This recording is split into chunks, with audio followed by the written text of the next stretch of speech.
3 steps to crushing in-text citations. What is an in-text or parenthetical citation? Well, that's the information inside of the parentheses after a quote or paraphrase from evidence that you've selected for your research essay. A common question that many students ask are, why are these even necessary? Well, parenthetical citations within the text of your paper let your reader know when you've used information from another source. These citations help keep you from plagiarizing. Now you might be wondering, what do citations even mean? Well, a parenthetical citation corresponds to the actual source listed on your works cited page. And now we will learn how to create these citations in just 3 easy steps. Step 1. Step up to the plate. Choose your evidence and presentation type. One way to present your evidence is through the use of a quote. For example, this quote states, in quotation marks, "Quotations are effective in research paper when used selectively." Another way to present your evidence is through the use of a paraphrase. This example is a paraphrase of the quote that we just looked at.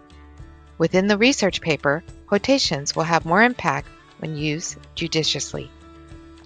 Step 2. Load up. Find your source information.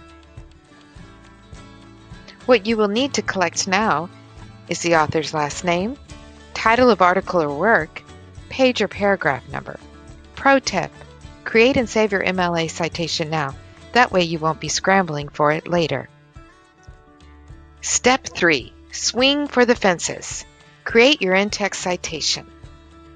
Now it's time to put it all together.